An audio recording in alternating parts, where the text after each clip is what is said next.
Ken Forster, Executive Director at Momenta. Welcome to our Digital Thread podcast, produced by, for, and about digital industry leaders.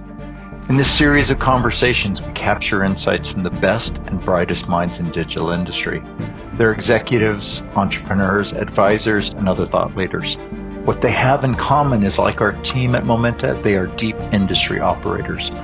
We hope you find these podcasts informative, and as always, we welcome your comments and suggestions. Good day and welcome to episode 180 of our Momenta Digital Thread podcast series. Today I'm pleased to host Stephen Berard, our own Chief Technology Officer here at Momenta.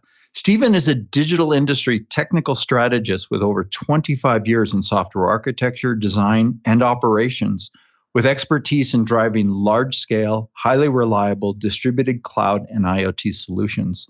As chief architect at Schneider Electric, Stephen directed the technical strategy for EcoStruxure, Schneider Electric's IoT platform. Prior, Stephen spent 7 years as technical program manager at Microsoft on the Windows Core OS team, where he advanced data center power management, drove battery life improvements, and defined the connected standby experience. Stephen, welcome to our Digital Thread podcast. Hi, Ken. It's great to be here. I look forward to an engaging conversation. As well, I always say this, it's taken so long for us to get together, but you've been with us over 3.5 years at Momenta, and there really has been no excuse at this point. And so I'm glad I finally got you to participate in this. So as you know, we call this the Digital Thread podcast, and very much about your own personal and professional digital thread. In other words, the one or more thematic threads that define your digital industry journey. What would you consider to be your digital thread, Stephen? That's a great question. I've always been interested in networking and communications. At the time I did my study in university, the internet that we know today was just starting to come about. I think my first email address was actually a bitnet address, if you remember those days. Around then, TCP/IP was really starting to emerge as a de facto standard, and I was really interested in what could be made possible once everything was networked. This is way before we had fiber to the home and video and things on our mobile device. So it was a really interesting time, and I was really intrigued by that. During my studies, I landed an excellent internship where I was introduced to the concept of network management systems. So at the time, this was systems like HP OpenView. And during that, I was managing all these devices, mostly telecom routers and firewalls and other things connected to the network, all centrally, all remotely. And it was really interesting. I was really intrigued by the ability to configure an IT device in Ireland over our WAN link. And so that was, I think, a really defining moment for me. And that internship ultimately turned into my first professional role, where I was technically responsible as a network management engineer for a small fleet of these remote devices. I then transitioned over to software engineering. This was all with APC, one of the first companies I worked at, where instead of just using those and operating those devices, I actually wrote the code behind those. I worked on the agents and the management software for that. At that time, it was all SNMP, which is the Simple Network Management Protocol, which ironically is still in use today. And from that was really my entry into what we now call IoT.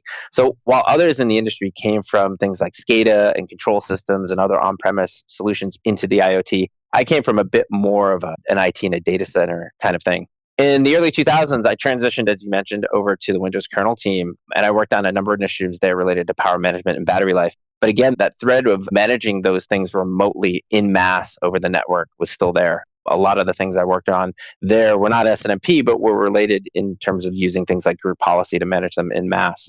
And then ultimately, I ended up at Schneider Electric, where I was an IoT architect, so a formal IoT role there. And again, the IoT is about connecting and communicating to these devices. So I think for me, that thread through everything is that network connectivity and dealing with these things in mass and the power of that. So that's an interesting angle to come from in terms of vectors. We always see kind of the convergence of IoT as people who've come from, let's say, an industrial background, think PLCs, DCSs, et cetera, telco, right? So that there certainly speaks to yours as well. And then generally just other forms of engineering, usually involving machine to machine as an example, right? So your vector is certainly one of the strong ones in terms of leading you to IoT.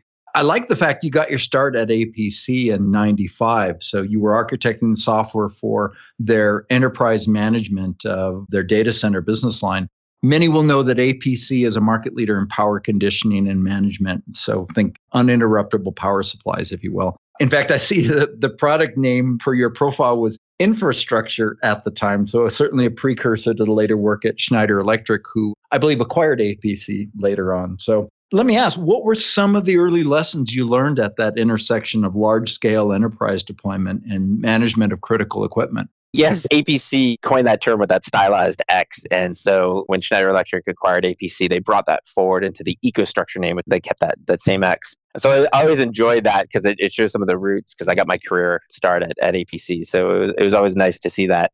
Joining APC was interesting. I joined when they were a fairly small company, less than $100 million in sales annually. And then when I finally left 10 years later, they were at about $2 billion in sales. And then a few years later, they were eventually acquired by Schneider Electric. So I get to see that company transition and be part of the organization as it transitioned from a small company to a mid-sized company, and from a mid-sized company to a large enterprise company. And so amazing set of lessons that I got to learn through that. One of the things that was really interesting is if you look at how software today is done, agile development is sort of the commonplace. But at that time, that wasn't the case. You couldn't go to the Barnes & Noble and pick up a book on Scrum or agile development. That just didn't exist. But our team was actually pretty interesting and pretty dynamic. We were a small software team within a large hardware organization, but we had a lot of autonomy and flexibility. So we were able to experiment with things. And I remember getting some early agile white papers and manifestos and stuff that I think were sourced from some of my colleagues on Usenet, if you remember that. And we get to experiment with a lot of that. So we get to do in things like automatic build servers. We did some iterative development, iterative releases. We actually did a shared development. We took over a conference room and, all had that as our shared office. So we get to experiment with that well before these things were commonplace. And so it was really an interesting experience to be part of that early on and really learn about that culture and help shape that and see what worked. So that was tremendously useful. We were also given the freedom to try out new things. One example I'll use here is our team was responsible for software that ran on servers, and it was there to monitor the battery system. And if anything were to interrupt the power or the battery condition, properly shut down those servers so that data and databases at the time were preserved. And so while that seems straightforward, our product ran across a multitude of platforms, including NetWare, if you remember that, NT, and many, many different flavors of Unix. And so the original code base was written in C++, but it became quite convoluted and difficult to maintain. So I was part of the team that was tasked with re-architecting the product. And so that was my first experience at big scale software re-architecture. The other thing that we tried to do is we said, hey, listen, we have to run across all these platforms. What can we do? What tools can we use to make that easier? So we used this thing that had a wonderful tagline of write once, run anywhere. And so if you remember that, as you can guess, that was Java. And so I got early exposure to that. So these were very, very early days. We started working out on Java 1.0. And 1.1 came out right in the middle of our product to release. So very early on in the Java days. So I got hands-on experience with that. And I get to watch how Java evolved and morphed into what it is today, right? If you look, Java powers some of tons of the software that we use today, whether it be Netflix or Amazon.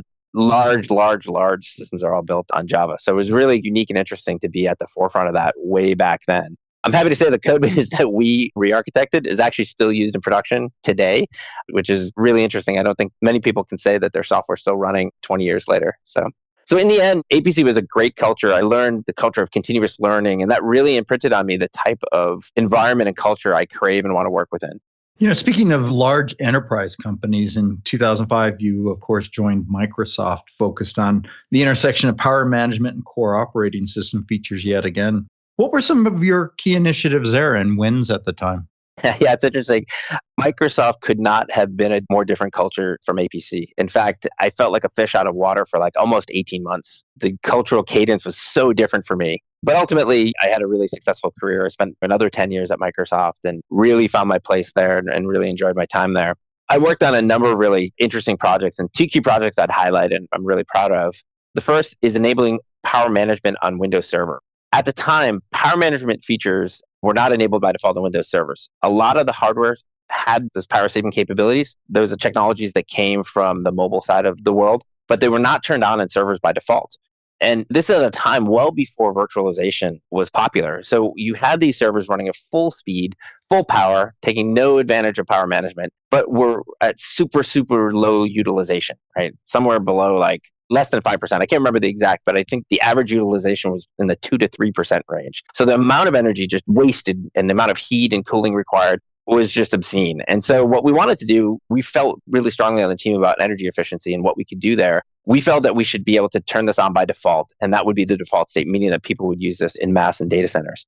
And it turns out that there was actually a lot of, I would say, cultural inertia around that. There was this thinking that enabling that would somehow decrease the performance of the servers. And so the OEMs competed on how good their servers were, how performant their servers were. So there was a lot of reluctance on the OEM side to enable this by default. So this was a major project. I know it sounds simple, turning that on by default, but we really had a lot to overcome in that inertia. And so I worked really closely with the Windows performance team to come up with a set of metrics and measure various different hardware with and without this enabled. I worked with some people from the EPA Energy Star program, Lawrence Berkeley National Labs, Climate Savers Computing Initiative, to really build understanding around this, get some real data on this, and help really change that mindset. So in the end, we actually were able to get everybody to agree that, yes, we can turn this on. We did some really detailed measurements and found that turning it on did have a negative impact on performance, but that performance was so negligible that it really was unnoticed by many. But on the flip side, we were saving over 18% with the same workload on the same hardware in terms of energy efficiency. And so when you translate that over the number of Windows servers, the amount of energy saved by that was just massive. And so to me, that was one really major project that I'm really proud of at Microsoft. And in the end, I received the Microsoft Environmental Action Award for the work we did on that. The second initiative that I think I'd highlight is, and you mentioned this in the intro earlier, came during the Windows 8 release. Here, we were trying to compete and build a Windows tablet experience that could compete with the iPad. And if you look at the iPads and mobile devices, the power experience is very different than with the PC. You don't shut down your phone when you're done at the end of the day. Like, that thing's always on, always connected. And so I worked across various different teams to bring that experience, define what that experience is for Windows, and then bring that experience to life. And in the end, that experience was called Connected Standby in Windows 8. It's now been renamed to Modern Standby. That's the new evolution for that. But in essence, it's that mobile experience that you have where you can get emails when your screen is off, where you don't actually shut down, device is always on, always connected, always reachable. So if you think about things that we're used to now, like taking VoIP calls, such as a call from Teams, the ability for that device to ring even though it's quote unquote off requires a lot of magic behind the scenes. And so I helped bring that into existence in the Windows 8 team. I worked with a large virtual team, working with folks on the kernel side, on the hardware side, on the firmware side, and as well as with the OEMs and a lot of our partners. So really fortunate to be part of that experience and really change how that is fundamental to what it is, fundamental to how the power experience is today on Windows PCs. If you look, you buy a modern laptop today, the Connected Standby, Modern Standby is the default experience you get in there. So it's nice to be able to see that. So I'd say those are the two key things that I'm really proud of from my days at Microsoft. And when Stephen in many of our teams call isn't functioning as CTO for Momenta, he often will take blame for almost any Microsoft woe we have with the systems that we use. So he said, you can probably blame a decision I made way back when for that problem. So yeah, when you work on the kernel it's a useful poster child to have. Yeah, when you work on the kernel team, when you see an issue like that, you're either the one who made that decision that caused that problem, or the person who did it. So it's an interesting perspective. Yeah. Well, let's fast forward to Schneider Electric. So you joined them in 2012, ultimately serving as chief architect of their EcoStruxure IoT platform. This was an interesting time as each of the major OT players were developing their own platform in the wake of GE's early success with Predix. What were some of the key design considerations for this platform at the time? Yeah, indeed, GE really set the frame of reference for IoT platforms. They invested a lot of money there. There was a lot of marketing and a lot of hubbub around Predix, and Schneider definitely leaned into that and said, hey, we need to build something like that as well. And we're talking 2012, which is, as I look at the calendar now, 10 years ago, that was really early in the IoT platform game. At that time, the services that you know and expect from Google, Amazon, and Microsoft clouds, as well as all the other IoT platforms, that largely didn't exist, right? A lot of that had to be built from scratch. There was no device connectivity service like you have with the AWS IoT Core or Azure IoT Hub. And so we had to build a lot of that, and we had to understand what the core features were needed. So our initial goals here, though, were around building those core services pertaining to connectivity, device management, data storage, query, et cetera. The intent was to basically core out that functionality from all the different product teams. So if you look at all the different products and services across Schneider, you can imagine are connected or ultimately will be connected. And if every team is building an MQTT connectivity service and firmware update over the air, et cetera, that's just a massive waste of engineering resources. And so the goal of our team was to centralize those core and then allow their lines of business to be able to focus on the things and the value that they deliver to their customers. So the data center folks could build features for data center management and not worry about sending data over MQTT. And so our goal was to deliver those core services, but we didn't just want to deliver them as here's a package, you can go run that as part of your solution. We actually delivered those as managed services. So everything that we designed, implemented, we ultimately also operated, managed, and maintained. And so that was a big pivot, especially for a company, an industrial like Schneider Electric. That's commonplace for the cloud providers, it's commonplace in SaaS, but for an industrial player that does mostly SCADA on-premise systems, this was a very, very foreign concept. And so we had to not only design a bunch of these things, but also operate them. And it was a really interesting time to be there because to build that organization, to build that sort of know-how within the organization was an immense challenge. And we always got really fast feedback. I remember I was based in the Grenoble site and our support people were just across from me. And my desk sort of faced their area. And I could always tell when we shipped a bad release because there would be a bunch of grumblings and groanings and they would come over and walk to my desk. And so we had really good fast feedback loop. And so it was a really interesting time to be there. I think some of the other things that we wanted to do in terms of design criteria is we wanted to be portable. At the time, we'd selected Microsoft and Microsoft Azure as our cloud partners and the platform that we wanted to build on. But we needed the ability to be able to potentially run on-premise should our customers need that, or run on another cloud. Or there are certain situations like, for example, China. The situation in China is a little bit different. We likely need to operate on a local cloud provider there. So we wanted the platform to be portable. So that meant that we had to really design in such a way that we weren't relying too heavily on managed services that were vendor lock-in. Now, at the same time, we also didn't want to re-implement everything ourselves. And so we had to find that really good balance between using managed services, creating good abstractions, and then building things ourselves. And that was a delicate balance. And I think we struck a really good balance in the end, but it was a key challenge in the design criteria. So overall, I think it was a really interesting time to work on IoT. And I look back now, one of the things that I remember from working in Schneider is I always felt like we were behind. GE was out in front. I thought like, man, we're just so late to this IoT game. Looking back at it in retrospect, I realized just how early we were and how much of a front runner Schneider Electric and EcoStruxure were. So it's really great to be part of the experience. It's interesting. I had a conversation this morning with somebody I would consider to be a very strong advocate of edge computing. And we were having the same conversation because he was involved very early with some of the telco companies on some of their stuff. And he was discussing how slow this industrial space moves. And in some sense, even though you think you're behind, you actually might be a bit of a pioneer at that point. So, absolutely. Yeah, interesting timing. So I know you were saying it was almost 10 years since you've been at Schneider, but you've been at Momenta 3.5 years already, which is incredible because time has absolutely flown. Obviously, you serve as our CTO for our venture capital work, as well as supporting a lot of key advisory efforts, mainly buy-side M&A. Tell us a bit about your remit and what have been some of your favorite projects during those 3.5 years. Yeah, it's hard to believe it's 3.5 years, but as they say, time flies when you're having fun, right? So yeah, I originally joined Momenta to be part of the advisory team. The idea was to leverage my experience from Schneider and work on a number of projects to help mostly large industrial companies and equipment manufacturers through that digital transformation journey. There was a lot of lessons I learned in my time at Schneider and during EcoStruxure, many of them the hard way. We tried a lot of things and failed and had to pivot and learn the right way to do things. And that experience was hard won. And so the intent was to leverage that. And I got to be part of a number of really interesting and incredible projects in the advisory team. One of my favorite projects was a large industrial equipment company. And this is a company that literally cast their products out of metal, like metal mechanical devices. And they're sold through the channel with traditional sales and serviced manually, inspected manually. There was no digital connectivity. There was no sort of digitization of that process. And so that project has been an ongoing project for at least 2 years. And I was part of that early on. And now they're selling their products online. They have connectivity to their products. Their products are monitored. They're even doing predictive analytics for when they should service that equipment or when a potential optimization setting might need to be changed to improve optimization and things of that nature. So it's really rewarding to see a company kind of go through that process and be there to help them out. And as you mentioned today, I've mostly transitioned over to our ventures team and fill the role as a CTO.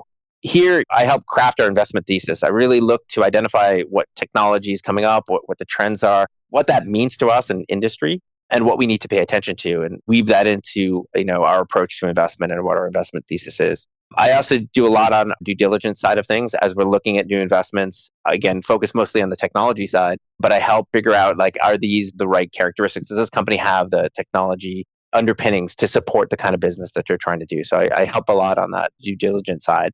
And then I would say that the third thing I do on the ventures team is to really help advise our portfolio companies. I sit on the board of several of our investment companies. And so I help them provide advisory services to them as they're going through different challenges and sort of navigating the waters of growth. So it sounds like a great position and at a great company. If I can say so myself.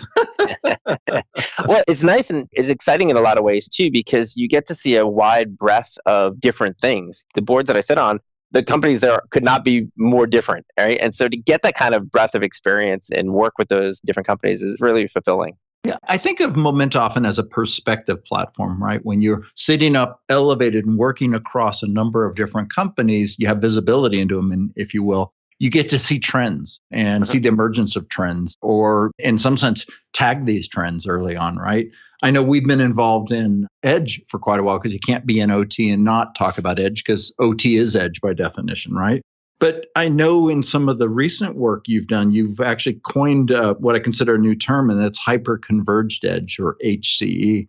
Tell me, what does the term mean, and how does it differ from the more widely known Hyper-Converged Infrastructure, or HCI? That's a great question. And you look at the Edge, and you're right, it is really where we are in IoT. So if you look at HCI, or Hyper-Converged Infrastructure, that's pretty well known. And in many ways, it's fundamentally changed how we've managed IT. I personally believe a similar transition is needed in the IoT or industrial edge. It's tempting to look at HCI and just say, well, we can just scale that down, right? We can take that and put that into this far edge or this IoT edge, and it'll work. And on the surface, it sort of looks that way. But I actually believe that a very different approach is required. And that's where we're looking at the term, and we've coined the term hyper-converged edge, or HCE. At this IoT edge, you have a high variety of hardware SKUs. Right? In the data centers and the data closets, there's a very limited set and variety in terms of the hardware there. And the IoT edge side of things, very, very different. There's gateways, they have different CPU architectures, they have different amounts of memory, they're on foreign networks. It's a very, very different environment. And so the types of solutions and the technology to support those is actually very different. That's not to say we're not going to use some of the technologies from HCI, like virtualization and containerization, or even some of the clustering like you see with Kubernetes. It's just that we need to adapt to how the features of that platform are to support those kind of scenarios. I can give a couple of examples. If you look at how these devices get installed, right? In the industrial space, they're generally wired up by electricians, physically put in on a wall or in a ceiling joist somewhere, or connected to a factory line and wired up by an electrician. That person generally doesn't understand how to configure an IP address or how to change a firewall rule to make sure that that can communicate back to the cloud. So how you approach developing those solutions so that it can be installed by the electrician requires thinking about that problem space a little different. The sort of the joke that we have when we talk about this is, hey, the pizza delivery guy should be able to plug that in and get it to work. And that's exactly kind of the technology I think that's needed in this space. It's a good example of how a lot of the IT technologies are certainly impacting the OT side. Again, harkening back to my conversation earlier today, the gentleman talked about virtualization all the way out to the chip effectively, right? And described that is really what HCE would be, right? And it's an interesting model. So you mentioned earlier how different the platform play was for Schneider at the time, and the cultural change and probably business model change they had to go through to really support that. As we think about this, I'll call it kind of new edge, or HCE. How do you think it'll affect the established order of technology providers for the OT? And I guess, in other words, who will be the likely winners from your perspective? That is an excellent question. And if I had a perfect answer to that, I probably could make some really good investments and retire early. I think what you're going to see is, or actually what we are seeing and will continue to see, are two common threads here. One is that the cloud providers are really trying to capitalize on the edge. You have the likes of Microsoft and Amazon and Google, Oracle, IBM, and others that have a good set of cloud services and cloud platforms and want to extend that to the edge. On the other side, you have the established on-premise players, as we tend to call them, those industrials that have that on-premise hardware or software or both, and they're providing those solutions, and they're already at the edge and they want to connect up. If you look at the side of the cloud folks, their desire is to drive everything to the cloud. And so I think in many ways, while they are edge, they're really very cloud-like edge. They're not quite that hardcore edge. If you look at the industrial players and the on-premise solutions, I think what we're going to see is those companies actually, the way they're approaching that actually take hold. And that's really what we're looking at with HCE.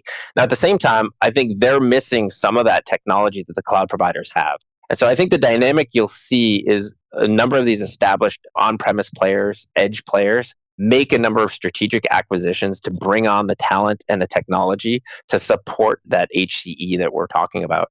Obviously, there'll have to be links with the clouds because obviously a lot of the cloud providers play in the space as well. And many of those industrial players are the core partners of those cloud players. But I think ultimately you're going to see this being driven by those initial on-premise players. But again, they don't have that technology today. And so I think there's a number of interesting startups that are out there, a number of interesting open source projects that they will bring on board and use as a formation for that, as well as the talent and the mindset. So going back to your comment, if you knew who the winners are, you'd invest in them. Knowing who the winners are, I think you're already advising us who to invest in. And I would, of course, advise you have not to share that. So that's why you're front and center to our ventures team. So having listened, of course, to our Digital Thread podcast quite often, you know that in the end, we always like to ask about one's personal inspiration. Stephen, what would you consider to be your personal inspirations?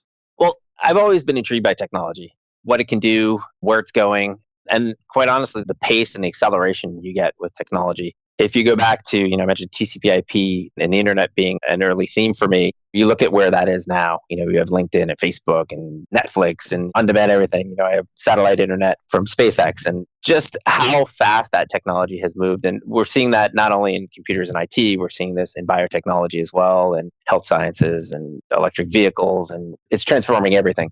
So I've always been intrigued by that technology. So I think that's one of the key drivers for me. The other thing that's been a driver for me, and I can't point to a single source or single book, but the whole idea of being a continuous learner. I think something my father said early on was like, hey, you need to get good at learning, not just learn, right? He's like, you're growing up in a world where it's not just about going to learn a skill and then doing that for the rest of your life. You need to continuously learn. And so he instilled that sort of spirit of learning into me. And if you look at themes, I think Satya Nadella, when he took over at Microsoft, really inspired that culture of learning and that experimentation and that try. So that's always been a driver for me. And I think the pairing the technology along with that continuous learning leads to a pretty interesting life. And so I've had some great experiences and I have some great opportunities. And I think I'm just getting started. Earlier in the conversation, you talked about how all of this kind of converged to bring you to IoT. I would think conversely that this idea of continuous learning is an absolute needed skill relative to IoT, because the very definition of IoT is ethereal. And of course, today it includes the cloud, tomorrow the edge, and next day looking at AI, ML at the edge, optimization, adaptive behavior, on and on and on, right? It's a series of learning exercises in some sense. And thus, I would say an absolute needed skill set. So it's good background to have. So, Stephen, Absolutely. Thank you for sharing this time and these insights with us today. Well, thanks, Ken. I really appreciate it. And, I'm sorry it's taken us 3.5 years to get on a podcast, but it's good to be here. Well, it's good to finally be able to have the conversation that we probably should have had a long time ago. But then again, with 3.5 years of seasoning to it as well. So this has been Stephen Berard, our own Chief Technology Officer here at Momenta and architect for the Hyper-Converged Edge. Thank you for listening, and please join us next week for the next episode of our Digital Thread podcast series. Thank you, and have a great day. You've been listening to the Momenta Digital Thread podcast series. We hope you've enjoyed the discussion, and as always, we welcome your comments and suggestions. Please check our website at momenta.one for archived versions of podcasts, as well as resources to help with your digital industry journey. Thank you for listening.